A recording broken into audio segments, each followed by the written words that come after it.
जीवन में सफलता पाने के लिए सही सलाह और उचित सलाहकार का चयन बेहद महत्वपूर्ण है। हमारे प्राचीन ग्रंथों, कथाओं और इतिहास में ऐसे कई प्रसंग हैं जो यह सिखाते हैं कि सलाह लेते समय किन बातों का ध्यान रखना चाहिए और गलत सलाह किस तरह विनाश का कारण बन सकती है।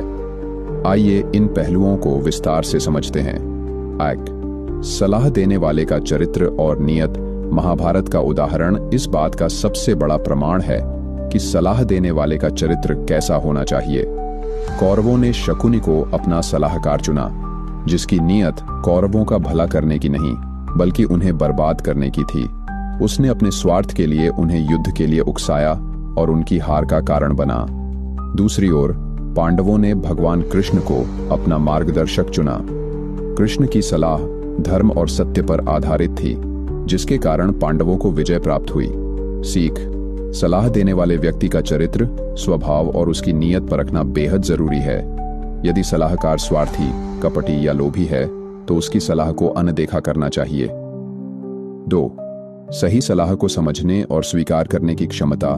रावण को विभीषण ने बार बार सलाह दी कि सीता का हरण करना एक बड़ा अपराध है और वह श्रीराम से माफी मांग ले, लेकिन रावण ने अपनी शक्ति और अहंकार के कारण इसे अनदेखा कर दिया। परिणाम स्वरूप लंका का नाश हुआ और रावण मारा गया।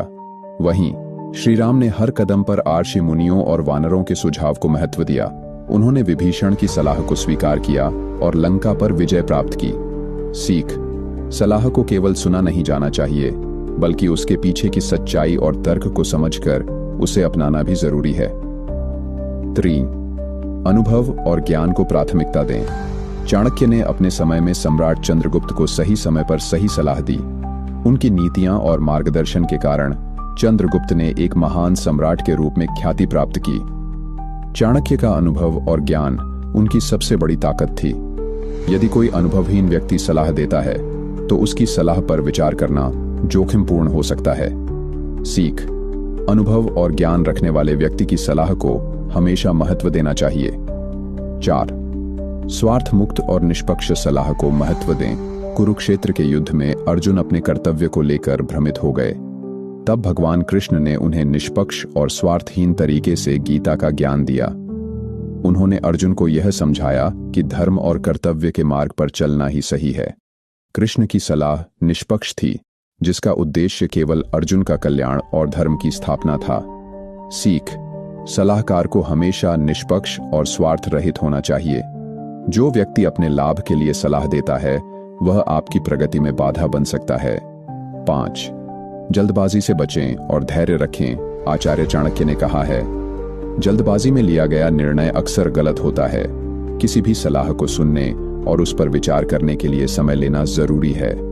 सीख: कभी भी जल्दबाजी में निर्णय न लें। सलाह को समझें, उस पर गहराई से विचार करें और फिर कार्य करें। 6. संकट में सही सलाह की भूमिका। वनवास के दौरान द्रौपदी ने युधिष्ठिर को कौरवों से बदला लेने की सलाह दी, लेकिन युधिष्ठिर ने धैर्य और समय की प्रतीक्षा की। उन्होंने भगवान कृष्ण की सलाह को महत्व दिया, जिसने उन्हें सही समय पर विजय दिलाई। सीख: संकट के समय में सही सलाह ही आपकी ताकत होती है। यह आपको भावनाओं में बहने से रोकती है और सही दिशा दिखाती है।